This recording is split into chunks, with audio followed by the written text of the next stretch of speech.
Alright, good evening. I make 7 o'clock, so welcome back to another episode of Dr. Riley Plays Games About the Past. We're continuing with our game of Twilight Struggle, only this time we will be playing as the Soviets. So, hello again. What we are going to be trying to do tonight is a quick Soviet victory. Since last week we played as the Americans, and it took us 8 out of the 10 turns of the game to get the job done. Tonight we're going to be going for the opposite. We want a Soviet win, and we'd like to get it quite quickly. So I appreciate everyone who came back for the stream. Welcome, glad you're here. And for anyone who is new, I'll introduce myself again. My name is John Riley. I'm a history professor and from at Lycoming College, which is in Pennsylvania. And this is something that I'm doing along with my History 126A class, which is the second half of the U.S. survey. But also I'm doing it just because it's fun. I really love the company that makes this program. GMT Games makes the board game version, and it has been ported and made available on Steam. And it's got a wonderful soundtrack and all that, so this is quite phenomenal. So, all right. So, let's go ahead and get started here. Welcome to the chat, Japple216. I see there should be a poll for you. I'm not certain why. It doesn't seem like it's up at the moment. I might be able to fix that in a second here. All right. So we're starting off as the Soviet player, and the first thing that you want to do is to dole out some influence. So what this represents is, at the end of World War II, the Soviet Union has control of just a real massive swath of territory here in Eastern Europe, and they oversaw elections that put in power some fairly pro-Soviet style governments. And in very short order, a number of these states will become quite feisty. Betting on the Eagles over the Bears. I like that. That's very good. A number of these states get quite feisty because while a number of them did want to try something other than capitalism, wanted to try some form of socialist, communist state, they didn't necessarily want to do it the Soviet way, and the Soviets were quite keen to make them do it their way. So pretty standard opening play here. I'm going to put my influence, I'm going to overcharge East Germany and Poland here to guard against an early East European unrest card, and then I'm going to put one in Yugoslavia so that I have a way to feed influence into Italy, just in case I have an early victory there with a coup. So let us go ahead, see what the computer does. Pretty standard opening play. Alright. I am starting with some scoring cards. That is a welcome change from the last time I did this, because I was basically having to make it up as I go, which was just not fun at all. So before I get started, and before I dive in anymore, I just want to take a quick peek here and see, why is that not showing up? Alright, we're going to start this first turn in just a second, right after I sort out why this one is not. The challenge of the 20th century is the challenge manage playlist, show all results. Playlist is visible. Natural forces. Alright. And activate. Alright, let's go back. And, looks like it updated. Alright, well, feel free to cast your vote, who you think is going to triumph here, whether it will be my Soviets coming in hot off of the decolonization energy at the end of World War II, or if you think the AI Americans will have the resources to stretch this out and go for the win. And I should point out, in rewatching my stream from last week, noticed a number of times where I misspoke about various thingamabobs. Mostly I just kept calling the wrong continents, Africa, Asia. Any mistakes like that are obviously due to the excitement of streaming and not in any way, shape, or form giant, gaping knowledge gaps in my content knowledge. And that's all I'm going to say about that. So let us begin here. Turn 1. For a headline, I need to pick an event that's going to really set the stage. Really make a mark right off the bat. Janina Bean says, I missed the damn rules again. That's okay. I'll happily narrate as we go along, and anything that you miss, I'll quite happily re-explain as we go here.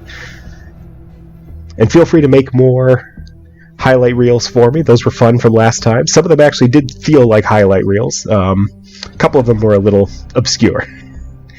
I don't really see much of a point in the Cambridge 5 group of spies here, because I already have 2 of the 3 scoring cards. That's not going to do much for me. There's no influence in India or Pakistan to lose, so I don't see much there.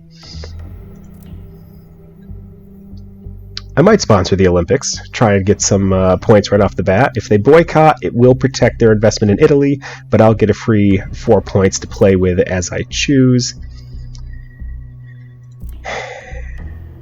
That's fine, but not great. You know what? We're going to risk it. Let's host the Olympics. See what happens. Oh, Eastern European unrest. Who could have seen that coming? So, Eastern Europe is feisty, but they're particularly feisty early. So let's see what they get rid of. Knocking down Germany, and taking me out of both Yugoslavia and Finland. Yikes. Now they'll have to decide whether they are going to participate in the Olympics or boycott them. They sent their athletes, and home field advantage really came in. So, we both rolled the same, but the hosting country gets a modifier, +2, and in that case, that's the Soviets. So the Moscow Games were a smashing success. The Soviets are demonstrating their immense physical prowess, and we got 2 points right off the bat. Only 18 more to go. Alright. Action round. Let's see what we have here. Well,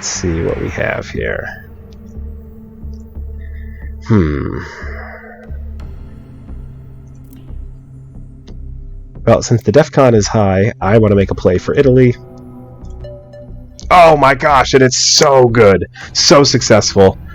Massive coup. Operation Glaudio has been kicked out of Italy, and a pro-Soviet government installed. And that's huge because Italy is a battleground country, and I'm on my way to getting dominance in Europe, though maybe I should focus on the 2 regions of the board where I actually do have scoring cards. That might be important.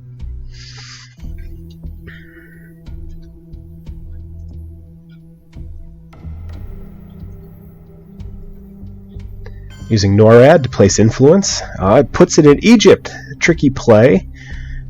The Nasser card is out there, and Nasser will kick U.S. allies out of Egypt, but we don't know that for sure. Alright. Oh, 1 vote for the AI Americans, no votes for me. That's a rough start. Alright, so, let's see here. I should really answer back. I can't let them have dominance in the Middle East. And I think we're just going to continue to coup. Let's just destabilize the world as much as possible early. And another very successful coup has lined up a pro-Soviet government in Iran.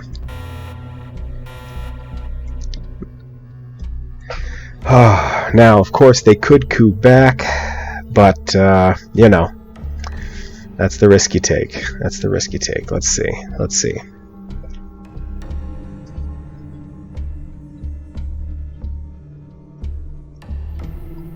Using containment for its influence points. Oh. Alright. Oh, we used a point to disrupt North Korea from me. Well, that's just rude. Alright. Middle East would be a split if I did it right now. I do need to get North Korea back. And I have limited options because I need to score twice.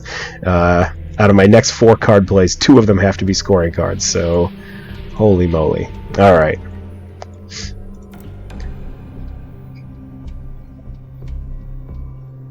That would give the US player points. I think, though, I need to do this, just for good measure. Get that back. There we go. 1, 2, 3, and this will get me 4, 5. All right. And now Asia's looking so much better. But I have soured my relations with the Chinese in the process, and it looks like in the future they will be shopping around for new allies, aka the Americans. Alright, so I was very pleased to see a number of my students in 126A had been playing and posting. Oh! A successful coup in Iran has taken out all of my influence. It is now neutral. But that's not as bad for me as it could be, because I'm the only person with adjacent influence, so I can get Iran back, and cheaply whenever I need to. So the DEFCON has dropped to 2. We are this close to nuclear war. Hopefully cooler heads prevail going forwards. What is nice, particularly for me, is that I know he can't score the Middle East right now, because I'm holding it. And what he did undid nothing that I had done in Asia. So let's go ahead and score some quick points. Boom! Lock down Asia. That's beautiful. I highly doubt he's holding the Euro scoring card. He hasn't done anything up there. He's most likely just going to keep challenging me for the Middle East.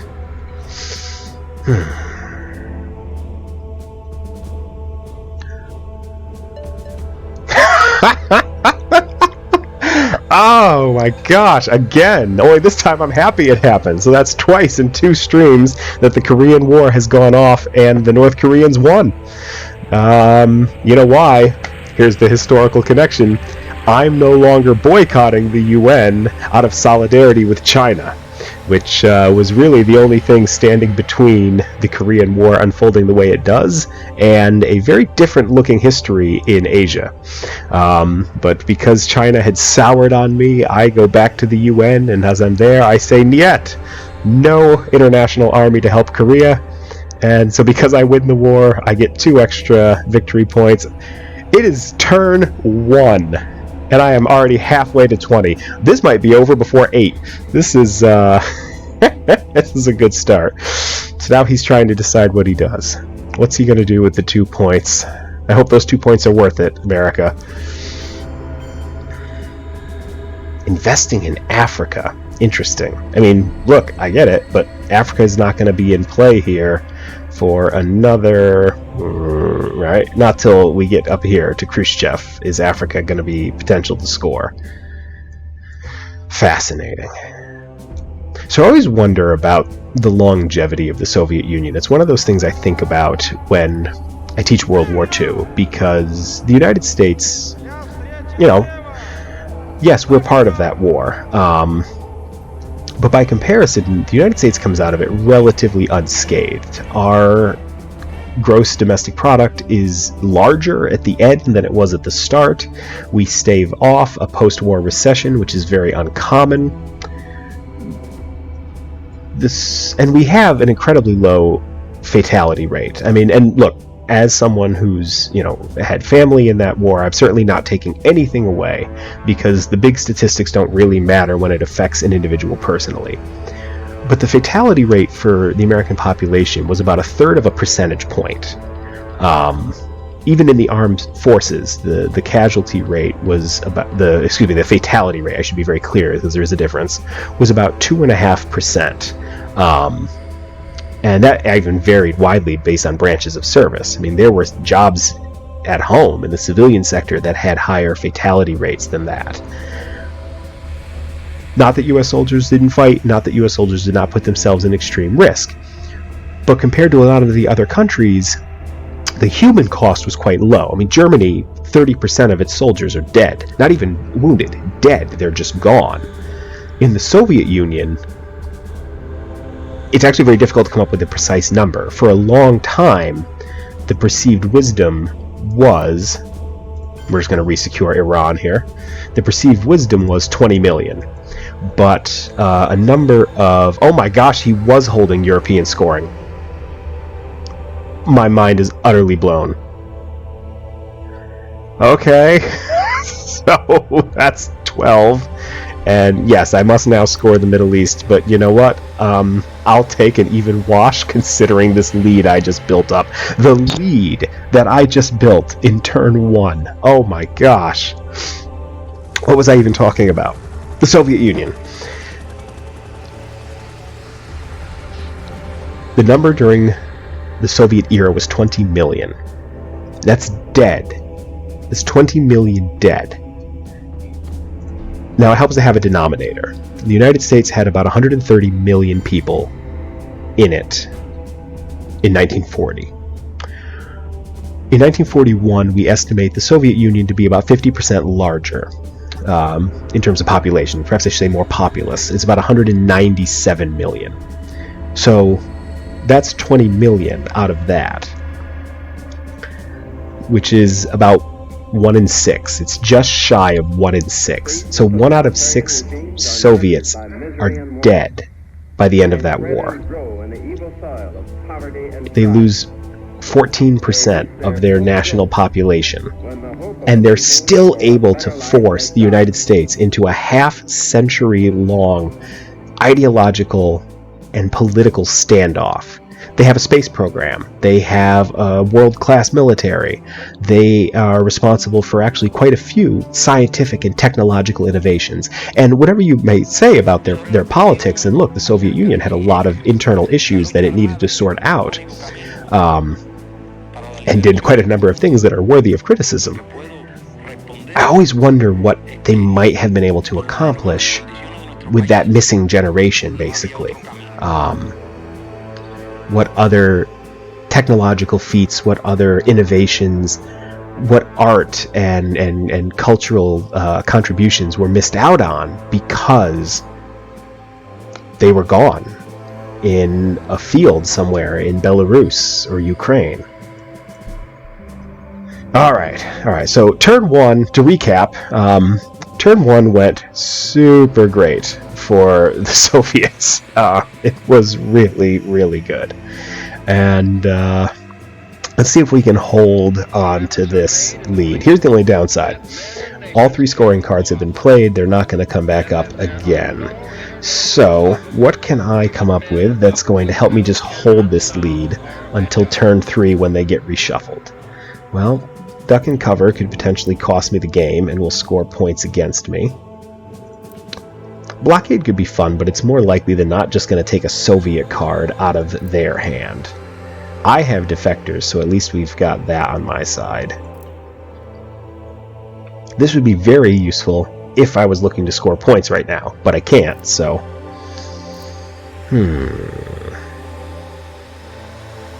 Also, a couple of these cards I need to get out of my life, because this one, if the DEFCON lowers, will cost me the game, as will this one, so...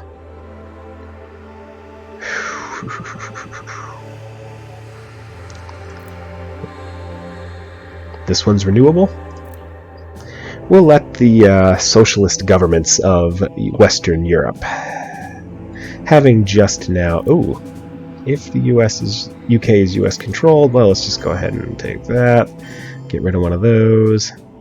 And you know what, for good measure, this is a battleground country. Let's take that away. And that no longer goes off because the UK is no longer US friendly.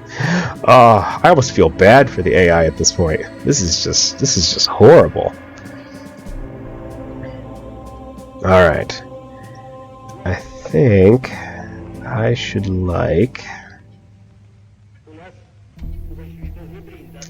do I want a coup? Do I want a coup? I think I do. But where? That's the key. Or do I just push in and let him coup me back? Rawr.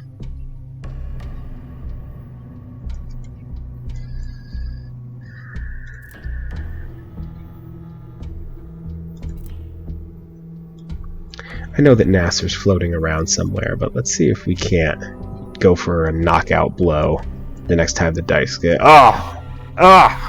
A pro-Soviet coup in Egypt and it just fell flat on its face. Terrible.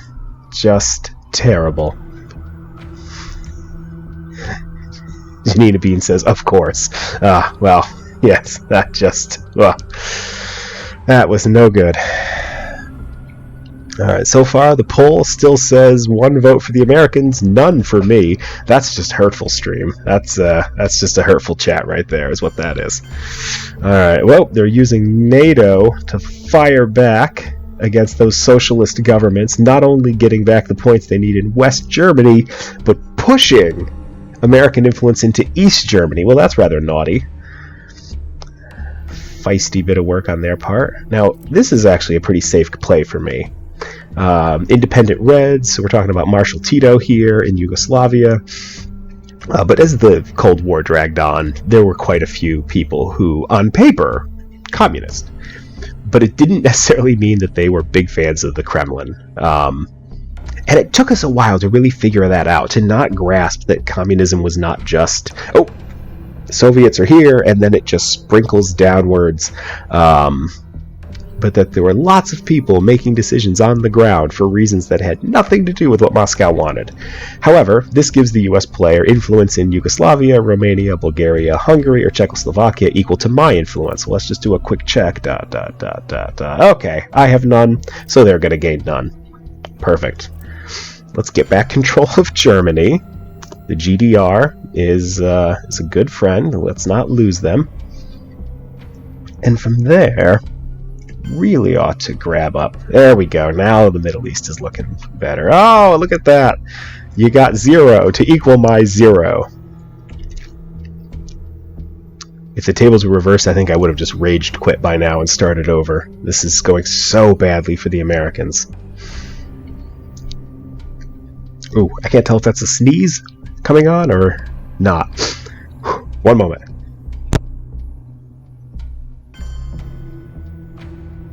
Goodness. Nope, not a sneeze, just that sort of terrible thing. Oh, and anyone who's been in stream for this thing would have earned a little bit of credit hours.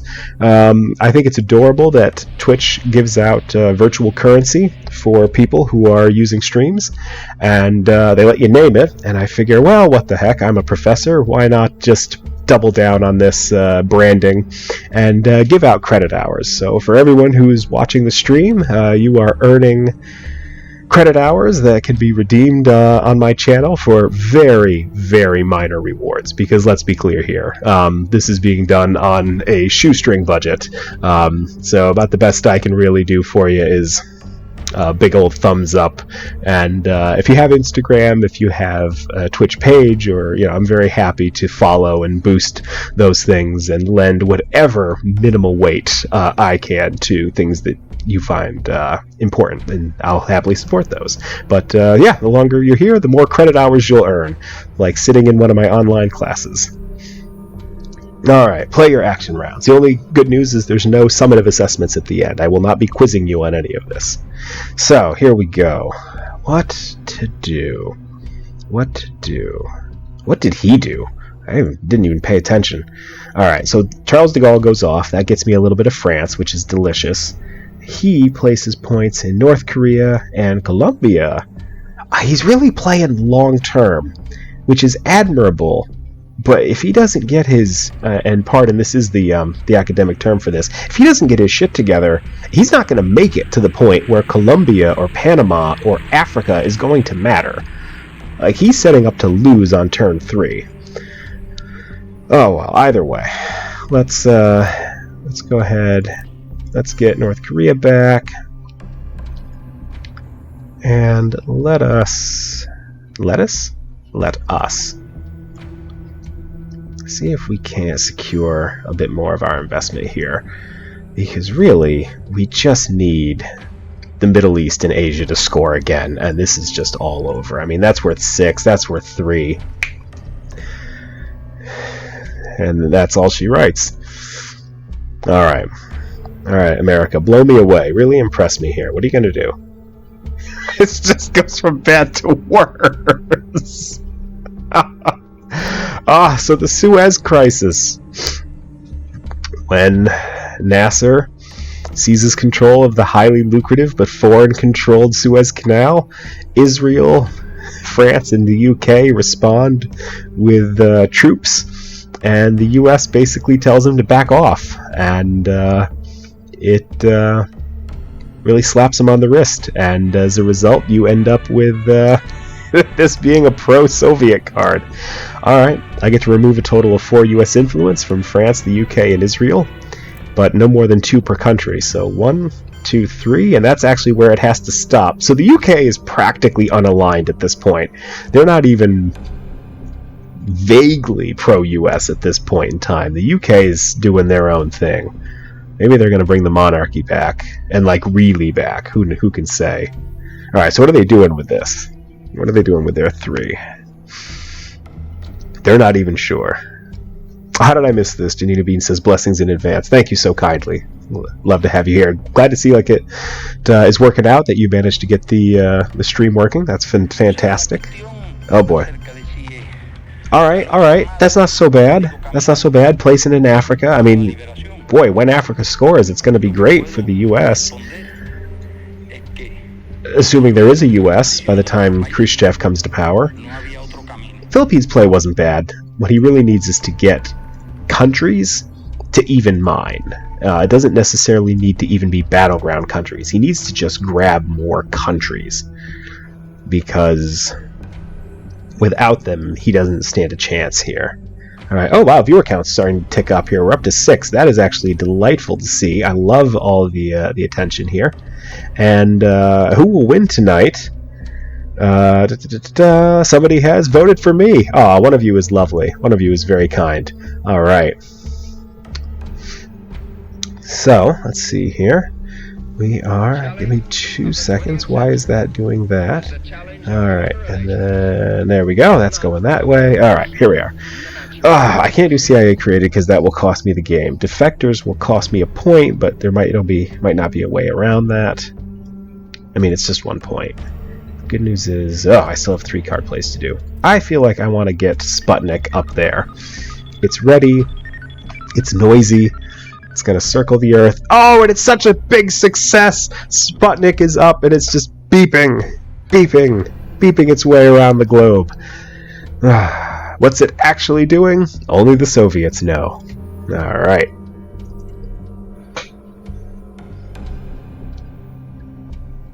So this past weekend, my wife and I were playing Civ 6. With all of this social distancing, we've had a lot of time indoors, and I had recently done some upgrades to her machine, so we rolled out Civ 6, and we made it all the way to the end.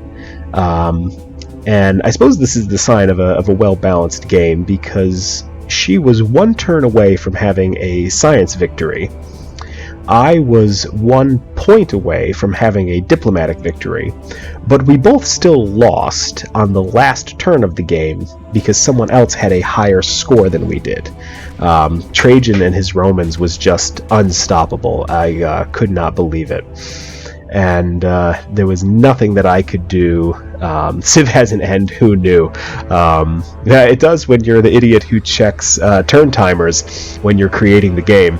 And boy, as we got close to the end there, I thought one of the 2 of us was going to sneak it out, and just did not happen. But the reason why I segued to that, and because I remembered, was seeing Sputnik. My wife was the first to get a satellite into space, and that was fun. We usually don't play the game long enough to be able to do any of the end game stuff, the real fun scientific things. I had a giant death robot. Didn't even know that was a unit in the game. I had, despite my many hours playing it, I always somehow restart around the gunpowder age. Either I get bored, or I get doing other things, like professoring, and when I come back to it months later, I'm like, I don't remember what I'm doing, I'll start over. So this was fun to be able to just sit down and really play through it. It was a good time. Now, having gone through all that and been quite proud, they used the China card. Maybe Ho Chi Minh or Deng Xiaoping. Oh no, it's way too early for Deng Xiaoping. It's still Ho Chi Minh. He's going to come crawling back. Ooh, secured Japan and disrupted North Korea. That's actually a good use of that card to prevent me from scoring Asia. Yes, Jappel says that would do it. Yep, that will do it. When you put turn limits on the game will end. And we were that close. We were that close. Michelle's exoplanet expedition was going 6 light years a turn, and it fell. I think it's supposed to go 33 and a half light years. It went 31. Oh, it needed to go one more. I had never seen that ending. I was so excited for her. Oh well. Despite all of the love and joy that I am bringing to the world, people are still streaming out of Soviet satellites for some reason. Don't know why that is. They're probably just being influenced by paid protesters and outside agitators. So, unfortunately, the play of this is going to net the US player a desperately needed victory point. But I think it's worth it because I want to keep the advantages that I have accumulated so far as best I can. Oh, it's so good. It's so good.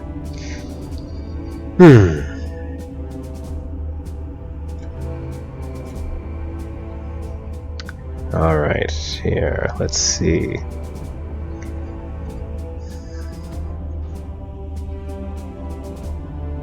I was very fortunate to be able to provide Steam keys for this for my class this year. It was a real nice touch of generosity. Oh my gosh, it failed! The Americans could not get their satellite into orbit. Oh. It's fine. It's fine. They're working on it. They will get there. They're just not there yet. But the company that distributes this, Asmodee Digital, had in the past provided me with a series of keys. When I was teaching the Global 20th Century at Siena College, we would play this. It originally started as playing the board game version as an extra credit assignment. So what I would do is I'd get my students together, and we'd break off Soviets, Americans, we'd play the game, and I had this, well, I suppose I still do, but on my YouTube channel, I pieced together this playlist of Cold War era music. Truthfully, half of it is like the Fallout 3 and 4 soundtracks. Just a lot of really fun, sort of satirical songs that make light of the era. But there's also really, really great protest music that comes out of that time period. And as you start getting into the 70s and 80s, quite a few European bands really catch their stride, writing hopeful and uplifting songs about sort of the Iron Curtain unraveling and beginning to come apart, and optimistic of what the future holds. And so I used to always sort of end that playlist with a little Winds of Change, and there was always, students who would recognize the melody, where they're like, oh, this is a Cold War song? It's like, yes, sweet child. Listen to the words, like, walk with me down this path and enjoy the hopefulness and the energy that is in that song. So that was a lot of fun. And I reached out to Asmodee the one day and I said, look, we've been playing this game, and I'd love for a chance to have them play each other and really have the replayability, because that's what matters. You don't become an expert by doing something once. You do it again and again. And that's as true in academia as it is in sports or anything. You don't run a play one time and like, well, nailed it, I'm done, like, we'll be all set for game day. You practice and you practice and you practice. It's very difficult to get students to do the readings, period. Never mind to do them more than once. And what I was very keen to do I want to end with this? This could potentially yank a Soviet event out of their hand, but it could also deliver West Germany to me. I'm going to go for it. I am closing the border to Berlin, and if the Americans want to resupply their half of Berlin, they're going to have to do it by air, because no more trains and trucks. They couldn't!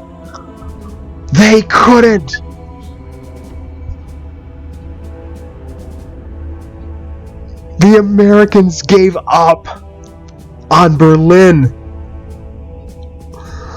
which means the people of the FRG, West Germany, are pissed, and they have lost all American influence. I said I wanted to win by turn 4. I'm going to win on turn 3. This is just... oh my gosh. He has to end with one of my events. I gotta mute the mic because I'm going to snort.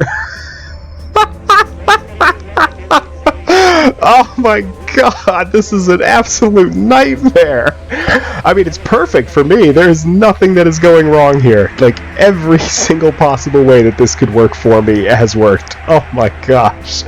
Oh, and the viewers still only think I have a 50-50 shot of winning. You're all cold-blooded. Okay. Anyway, long story short,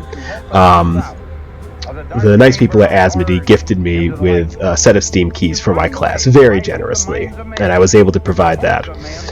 When I stopped working at Siena, I lost access to that email address, which was a shame because that was where I had stored the keys I had yet to use, and I had some left over. And this semester, I was actually able to get back into it. I had to reach out to the people at Siena, and their ITA department was very kind to let me back in.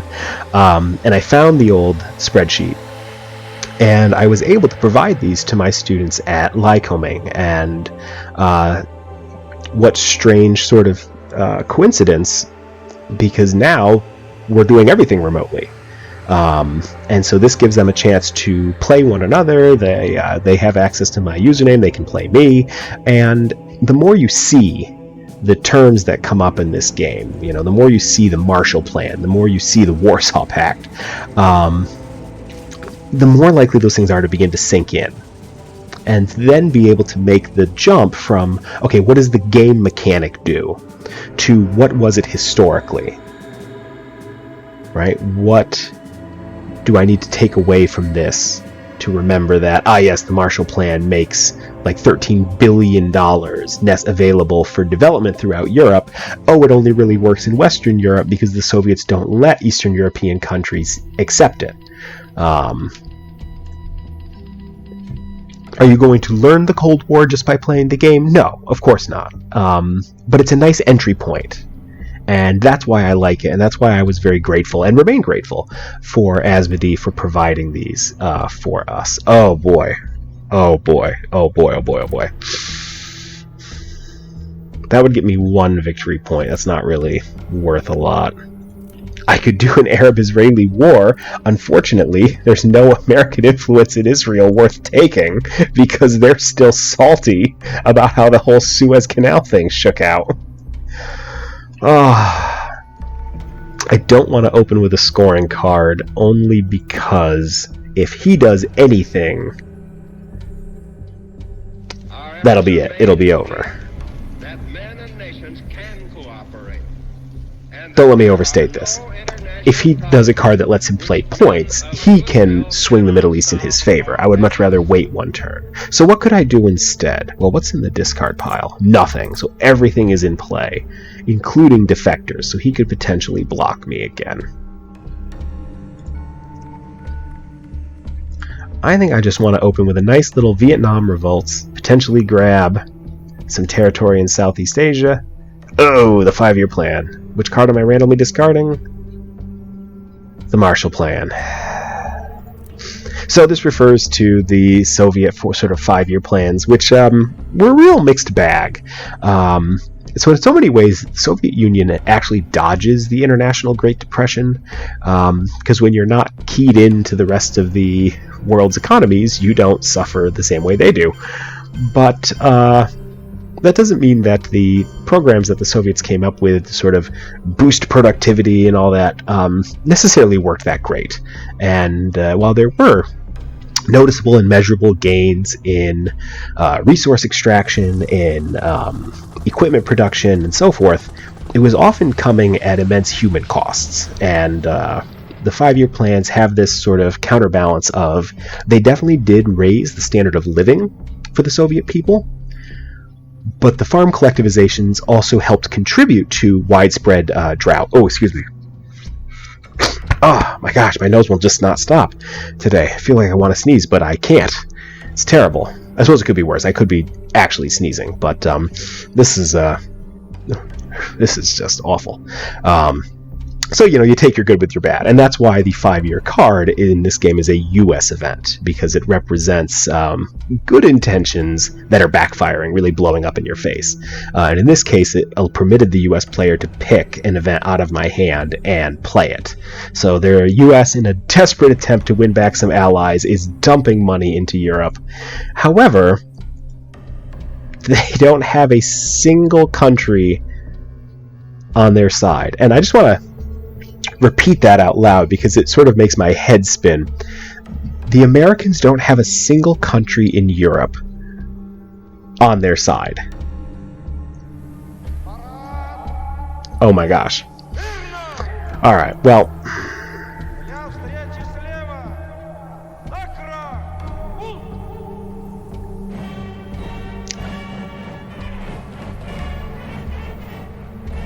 Let's not slow roll things here. Not needlessly draw things out.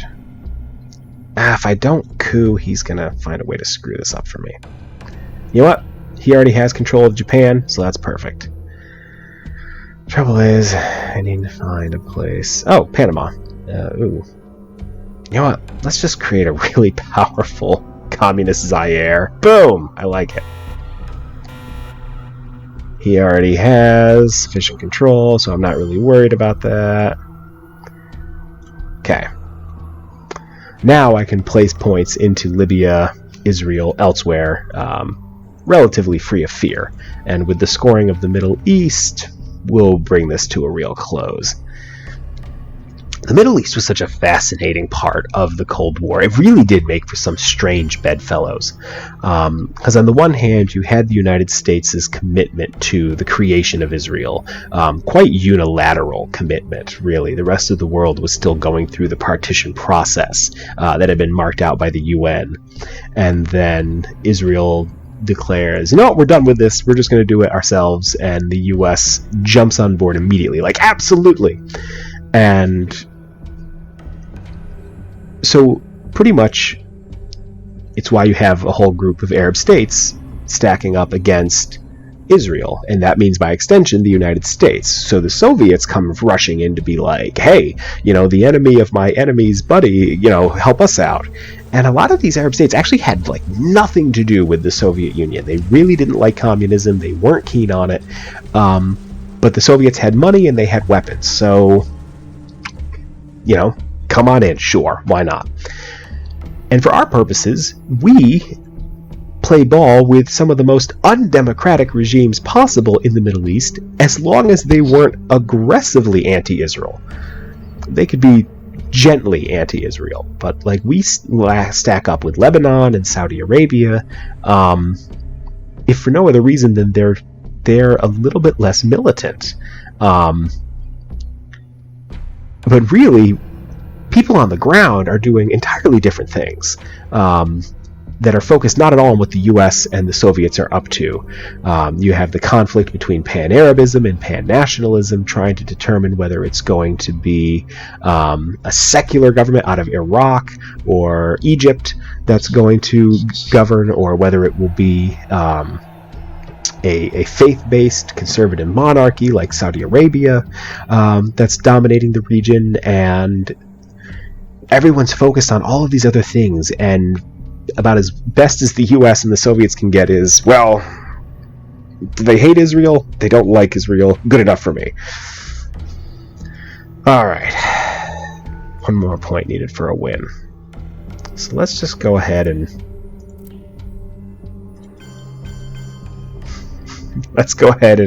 create a Soviet-backed Palestinian-Israel hybrid, whatever that would have looked like, the two states fused back together.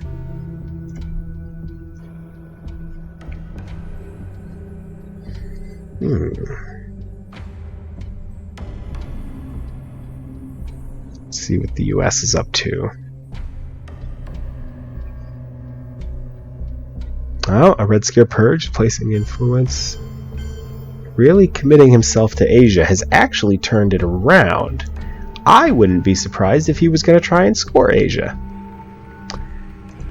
However, he failed to do the thing that mattered, and that was to block the Middle East. And with that, on turn 3,